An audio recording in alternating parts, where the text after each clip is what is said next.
Hey YouTube, welcome back to Café de Château de la Liberté, the Freedom Castle Cafe. I am Shalonda Elise, and I want to share with you 11 things that no one else will tell you about being a full-time mobile dweller. So, without wasting any time, let's just go on and get right into it. The first thing is to know yourself well. Know yourself well. I put this as number one because a lot of people in society deal with loneliness and not being around family or friends, and excuse the voice, but you came into this world completely by yourself, not holding anyone's hand. So, but still, you have to know yourself. And with that, if you're easily embarrassed, if you easily feel shame, things like this, that may make you not want to go around your friends or family or relatives, that may make you feel ashamed and embarrassed of the lifestyle that you've chosen, or of living in such a small space solo dolo. You have to know yourself.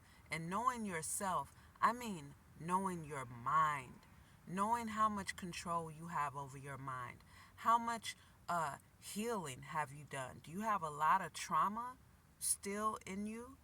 So, number one, know yourself well, because being a full time mobile dweller will bring a lot of things to your face. All right? So that's it for number two. One. If you have a full time job, keep your job. Keep your full time job. You do not need to quit your job, even if you work remotely.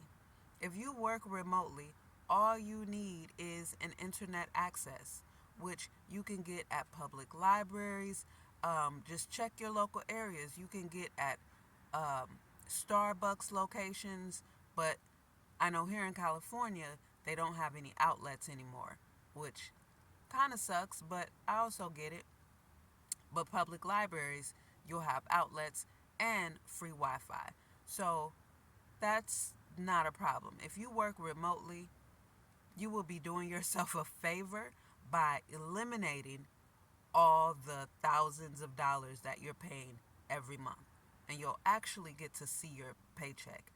And that money can go towards fixing up your vehicle. That money can be put aside for repairs, um, repairs that you wouldn't normally think about having a home and a vehicle. You can do additional things to your car to make it um, livable, right? Because now you have the income, you can see it, you have the money. So if you have a full time job, baby, don't quit your job. This is real life. This is not Instagram. This is not YouTube. You're not changing your lifestyle for likes, comments, shares. You're doing this for you, for your own peace of mind, for a more freeing lifestyle. Okay? So keep your full time job if you have one. That's number two. Number three, this is especially if you are a single woman as a full time mobile dweller. Baby, stealth is not your friend. No, no, no. You do not want to blend in as a regular passenger automobile. No, because keep in mind, there was a show called Bait Car, and it would be in different cities, and they would set up vehicles for these plethora of car thieves. So you don't want your vehicle to look as if no one lives in there. There's no benefits to being stealth. You want to look like you live in your vehicle. And what I mean by that is your vehicle should look like your chosen mobile home, not a passenger vehicle. If you have chosen to become a mobile dweller, the very first thing you should do is remove the seats. You don't need a passenger vehicle. You need a spacious, tiny home on wheels. That's what you need. You're not sneaking. You're not creeping. You're not homeless. So don't be stealth. You see me, I'm recording this in broad daylight. It's December 27th. Happy Kwanzaa, happy Kujichakulia, which is self determination. And I don't have my back window open just because, to keep this solid. But I have all my windows open. I'll be in here with all the doors open. I am not stealth. I'll have my plants out. Some nights I even sleep with my plants on the balcony. I mean, obviously, I don't sleep up there. I sleep in here on my bed. But there are some nights when I'll put all of my plants up there and they'll sleep up on the balcony. Stealth, especially if you're a single woman, but I'll say this for anybody, any full time mobile dweller, you do not want to hide. And another thing, another reason, society needs to begin to accept alternative lifestyles as a valid lifestyle. Just like people choose to live way above their means to buy $1 million homes, and by the time they move in, that home is already depreciated in value and already worth $200,000 less than what they paid for it.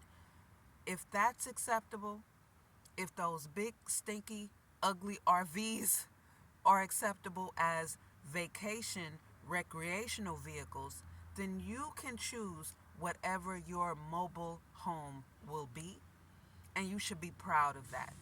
First, take out all the seats, make it comfortable for yourself because you need a home. That's number 4.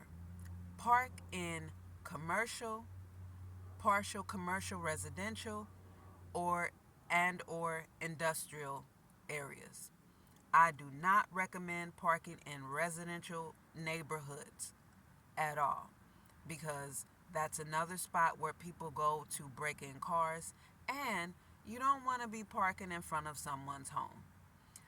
The reason why I really specify myself as a mobile dweller and not a van lifer, because, which I'll get into this on a later point, I don't pull up late and leave early because, again, I'm not creeping, I'm not sneaking, I'm not stealth. So residential neighborhoods are not my thing. Do not park there. I like industrial, I like commercial, and when I say partial commercial residential, that means it may be a park or a golf course on one side of the street, and then the other side of the street are apartment homes or something like that. What you really want to look for is make sure there aren't any no parking signs. Make sure there aren't any no overnight parking signs. I've never actually slept in a Walmart because the ones that uh, I've always been around, they don't allow overnight parking. You see that a lot on YouTube. I've been a mobile dweller since 2017 and I've never had it. I like commercial areas, residential, commercial or partially residential, or industrial areas. Now, if I park I'm here in California right now. There are some places in some cities where it's a big street and there are homes on both sides of the street, but it is a big main road. It's not a residential area. It's a main road. It's not a neighborhood. I hope I'm making myself clear, but I like to park there. For one, I'm a weirdo, and I do like the sway of my home when traffic goes by. I like that. That's number 4. Park in commercial areas, partial commercial residential areas, and industrial areas. Number 5, park in the same areas for at least a week or more. You want to you want people to get familiar with seeing your vehicle. This is just in my experience, it works out the best because, again, I'm not creeping, I'm not sneaking, and I'm not in residential neighborhoods. I'm not parked in front of someone's home on a small residential street. I have always parked in the same spot and the same few spots. I don't just park in the same one spot the whole time, but I'll be parked in the same spot for a week or more. And then I'll move on and I'll go back. Like I have 5 or 6 different spots that I like to park in. And I'll park there, I'll go there every night. Every time. This is where I'll park. So I highly recommend you doing that. Park in the same areas for a week or more. And you have to be all in on your decisions.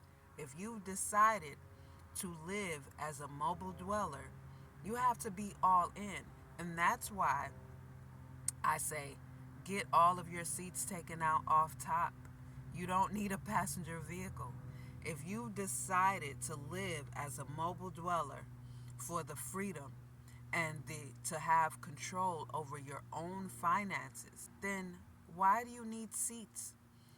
You at most you only need the passenger seat. And depending on your vehicle and the size, you may want to take that out as well. So that's number 5. Uh, Park in the same areas. Was that number 5? Yeah, park in the same areas for a week. Number 6, get to know people. Allow people to get to know you. Be open. Be willing to open up your heart. Be willing to open up your home. Don't feel ashamed. Allow people to get to know you and get to know people, because you will be surprised. I'm telling you from experience as, again, a mobile dweller, not a van lifer. I don't live on the road. I am a nomad. I don't live in my hometown and I don't stay in one place. But I stay in one state anywhere from 3 to 5 years. And then I will move to the next state that I want to be in. I don't live on the road. As a single woman, that's not feasible for me. I'm not a mechanic, and I literally have no one in this world that I can call on, that I can go and stay with. So I need to respect my mobile home, my tires, my engine, my oil changes. I need to respect all that. And the more I travel, if I lived on the road, I'm wearing out my tires quicker. I'm putting more miles on my vehicle. So I'm shortening the life of my mobile home because why? I want to live on the road? No, I don't want to live on the road. I'm a nomad, and I've always been a nomad. I've always moved around, even when I lived traditionally. So allow people to get to know you and get to know people. And what I was saying is, you'll be surprised at how when you open your heart and share why you decided to choose this lifestyle, you will be enlightening people. You will be inspiring people.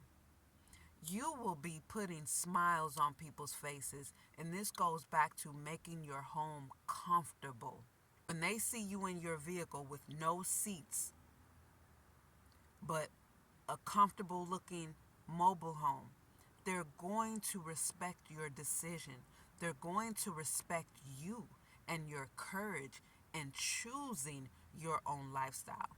And when you tell them, I still have my full-time job, you're going to be expanding their mind, because all they see are the van lifers. And that seems like a life unattainable.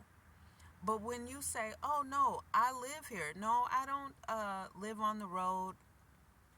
I don't travel to different cities. I live here. I just chose to not renew my lease. I chose to give up my apartment and downsize. I like only having the things that I need. I personally, Shalonda Elise, I rotate out everything. I am an extreme minimalist, even when I live traditionally. I don't like to accumulate stuff. Every year I would donate things. If I hadn't worn it all year, I don't care if it still had the tags on it, I would donate it. So be willing to get to know people, allow people to get to know you, be open, share your heart, and share why you chose this lifestyle. People need to hear it. That's number 6. And number 7, adapt your mindset to being a minimalist. Adapt your mindset to the minimalist lifestyle and the minimalist way of thinking. I preferred a no build because, for one, again, I don't have anyone to build anything out for me. I'm a hippie. I'm just a hippie girl, and I like the spaciousness. But every single thing I have in here is storage, including my pillows. My pillows is where I house my clothing. I crochet, so I keep my yarn in here. I keep my socks, everything, my jackets, everything are in these beautiful decorative pillowcases. Again, number 7, adapt your mindset to being a minimalist because every one thing needs to work double or triple duty when you are a mobile dweller. So you no longer have the luxury of one thing just being one thing. One thing needs to be three things or four or five, as many things as it can be. That one thing needs to be. For example, this storage bench right here. It's a storage bench. I also sit on it. When I'm sitting on my bed, which is where you guys are right now, I'll flip this over and this will become my surface that I hold my cups on, my oils. It got messy right there because I was making a hair spritzer for myself with some moringa powder and I overfilled my jar and so it spilled, if you could see that. But anyway, this, because it's a solid surface underneath and it has, you know, a dip, I just turn it over, set it back down on the bench, and this then becomes my flat top surface. So everything needs to be more than one thing.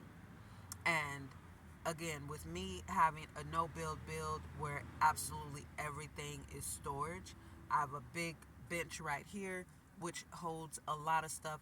There is a lot of stuff in this little round bench right here, this blue one that I just showed you. I have a lot of stuff in here, and that's nice. I also love that it is indented, so I can even fill it a little bit over the top because there's space. So, number 7, adapt your mindset to the minimalist lifestyle. Number 8, you can live locally as a full time mobile dweller. You do not have to travel or live on the road. You do not have to give up your job, quit your job. You do not have to become a hermit. You can keep your same life that you have in where you live. You're just eliminating the expense of renting and having a bunch of shit or having a home and a mortgage, especially if you don't own the land. You can live locally as a mobile dweller. We've already talked about parking. And once you become a mobile dweller, you'll realize how easy parking really is. The only thing you may come into is some of your preferred spots may be full by the time you get there. So then you'll go to one of your other spots. But one thing I can guarantee you, all of your spots will not be full. One of my spots, if I go there and it's full because I've gotten there too late, so I'll go to one of my other spots. That one's going to be wide open for me. So, um, yeah, number, I forgot. Number 8 was you can live locally as a full time mobile dweller. Number 9, focus on comfort. Focus on making your tiny home on wheels comfortable for you. Going back to what I said earlier, I think the first thing you should do is gut it out. Get rid of all of your seats. Get rid of your seats, of course, not the driver's seat. I don't need to say that. Let's have all of your seats removed. And you can still do a no build. You can still have furnishings in there. Just make it comfortable for you. And don't even look at the Vanlifers. I'm serious. don't look at the van lifers. Don't try to find, especially when you're starting off, don't try to find inspiration in the van lifers that have the plumbing, the running water, all that expensive electricity. Baby, if you're living in a vehicle full time, this is now your new lifestyle full time. You get dressed in here, every single thing you own is in here. You don't need all that. We'll get into that later, but just make your space comfortable. Focus on comfort for you. This now is your tiny home on wheels. You want it to be comfortable. You want every piece of material that you have in there to be comfortable. You want it to look beautiful for you. Just focus on comfort. This is an area where you really, really, really want to focus on comfort, making sure your bed setup is comfortable. I have the trifold mattress and a few foam top cushions that I just got from Walmart on there. So just focus on comfort. That is number one. And you cannot be comfortable as a full time mobile dweller where you need to have your clothes, your hair products, your makeup if you wear makeup, all the things you need because you're going to be washing up in here, which I'll probably get to in a different video. But I do everything in here. I have absolutely everything I need in here. I'm currently sitting on my toilet because this is also can double as a bench, as a stool. So focus on comfort. Number 9, focus on making your tiny home on wheels comfortable for you. Number 10, we're almost done. Number 10, explore your own creativity and allow yourself to really embrace your new chosen lifestyle. Allow yourself to just release, and be creative with how you set up the things that you need. That's the main priority.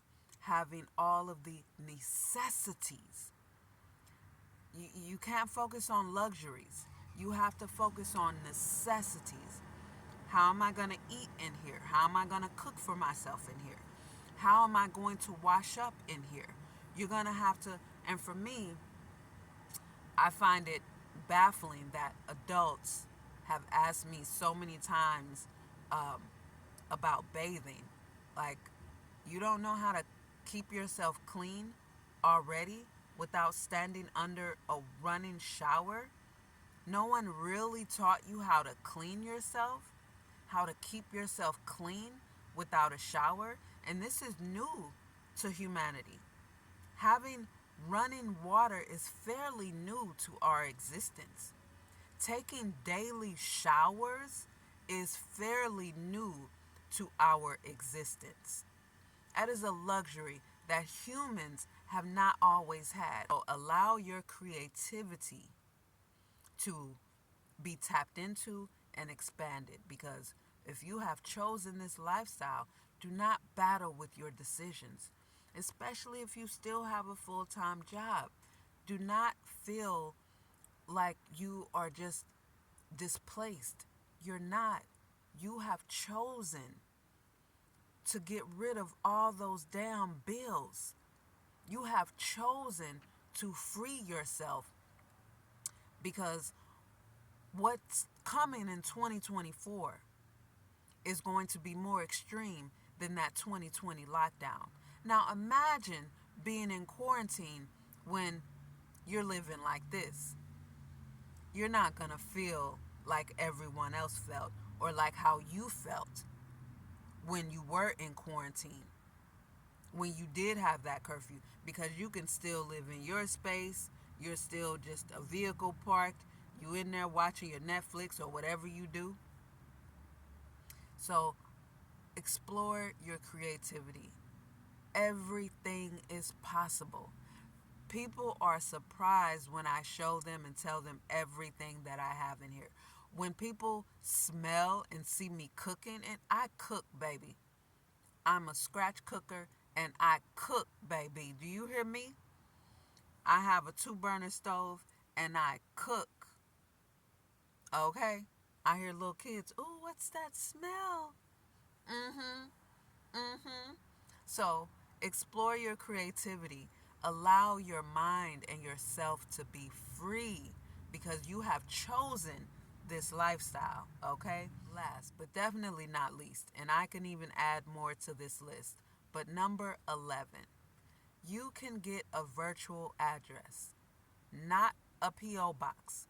It's called a virtual address, and it is a full address. They're usually going to be in a corporate office where you would go to and pick up your mail. There will be a receptionist, and then you can pick up your mail.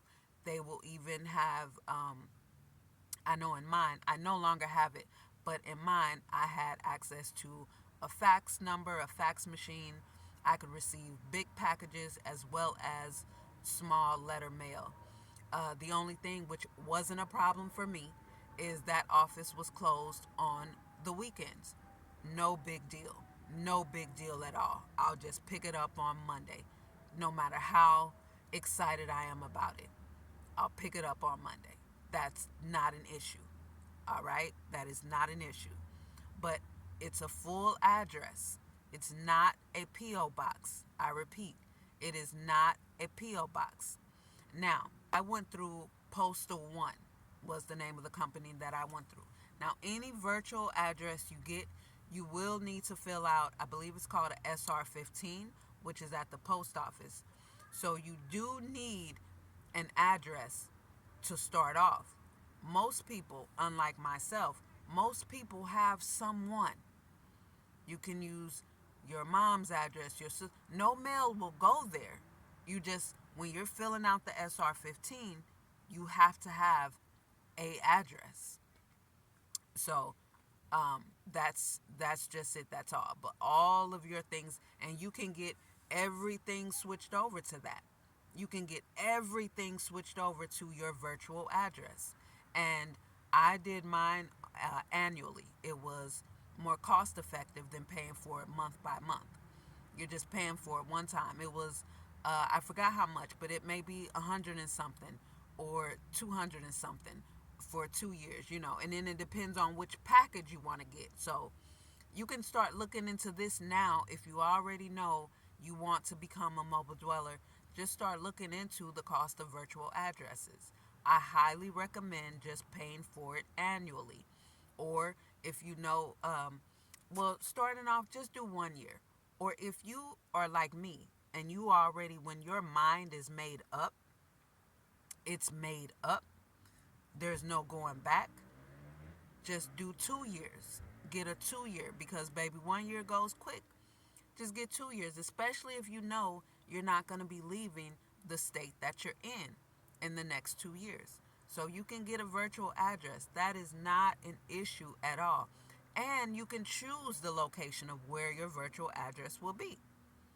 It'll give you options. You can choose. So if you want your virtual address to be in a higher end area, like I could have chosen Beverly Hills, I did choose Irvine. You can choose wherever. Again, I'm in California. But you can choose your virtual address to be wherever you want it to be. You can use that address for your employer if you choose to. If you want to, I would recommend that because you have full access. Whereas um, having mail go to someone else, I don't know. I just, again, I don't have anyone, so I don't know. But I have always just been a loner and I've always had to just rely on me. So I don't want to have the opportunity for someone to get tired of my mail coming to their place. So if I had a W 2 job, I would use my virtual address for my employer when I change my address with them after, giving up my apartment. My virtual address would be my address on every single document.